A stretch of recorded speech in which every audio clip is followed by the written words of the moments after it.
Hey guys, आज हम आपके लिए सीरियल के अपकमिंग एपिसोड की अपडेट लेकर आए हैं।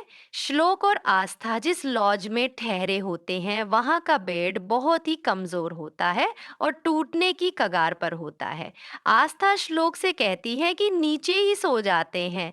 जब वे नीचे सोने लगते हैं और बिस्तर बिछाते हैं, तो आस्था अचानक एक चूहे को देख लेती है और जोर जोर से चिल्लाने लगती है।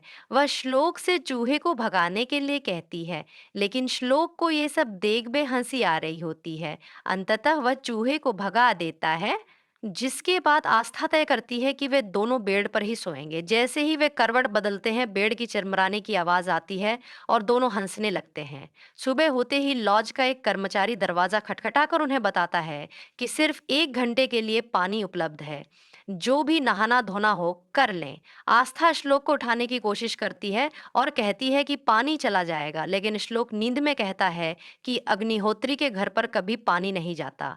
इस बीच निरंजन घर पर बैठे होते हैं और काव्या एक पतंग पर आस्था के लिए संदेश लिखकर उसे उड़ाने की योजना बनाती है।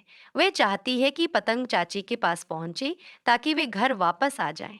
काव्या निरंजन के पास जाती है और उनसे चाची चाचू को घर बुलाने का अनुरोध करती है, लेकिन निरंजन गुस्से में वहां से चला जाता है।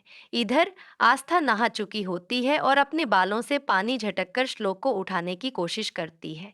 श्लोक उसे देखकर पूछता है कि क्या वह तैयार हो गई, तो आस्था उसे भी नहाने के लिए कहती। श्लोक संकोच करता है और कहता है कि वह इस तरह के बाथरूम में नहाने के लिए सहज नहीं है। आस्था जबरदस्ती उसे चौल के बाथरूम की ओर ले जाती है, लेकिन श्लोक वहां की गंदगी देखकर घबरा जाता है और वापस लौट आता है। वह शिकायत करता है कि बाथरूम में कड़ी भी नहीं लगी है, लेकिन आस्था उसे फिर से अंदर धकेल देती है। इसी दौरान एक औरत आस्था की बाल्टी उठा लेती है। आस्था उससे कहती है कि वह उसकी बाल्टी है, लेकिन औरत जवाब देती है कि इस पर उसका नाम तो लिखा नहीं है। इस बीच श्लोक दूसरी बाल्टी से नहा रहा होता है कि तभी पानी खत्म हो जाता है। आस्था चुपके से उसी औरत की बाल्टी से पानी चुरा लाती है और श्लोक को दे देती है। जब औरत को एहसास होता है कि उसका पानी चोरी हो गया है, तो वह जोर जोर से चिल्लाने लगती है, कौन है पानी चोर? चौल की अन्य औरतें उसे डरने लगती हैं, क्योंकि वो बहुत ही गुस्सैल होती है। श्लोक आस्था से कहता है कि उसे इस तरह दूसरों से पंगा लेने की जरूरत नहीं थी। फिर वह आस्था के सिर पर घूंघट डालकर उसी औरत के पास जाता है और नाटक करता है कि उनकी भी बाल्टी चोरी हो गई है। वह औरत को समझाने की कोशिश करता है कि वहां बहुत चोर घूम रहे हैं। इस बहाने से वह आस्था को सुरक्षित वहां से निकालकर अपने कमरे में ले आता है। अपने कमरे में पहुंचते ही आस्था जोर जोर से हंसने लगती है और कहती है, वाह पतिदेव, मेरे साथ रहते रहते आप भी नौटंकीबाज बन गए हैं। क्या जबरदस्त एक्टिंग की है आपने।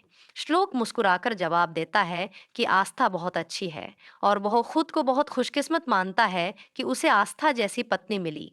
वह कहता है, मुझे कभी छोड़कर मत जाना आस्था, एक दिन हम बहुत सफल होंगे।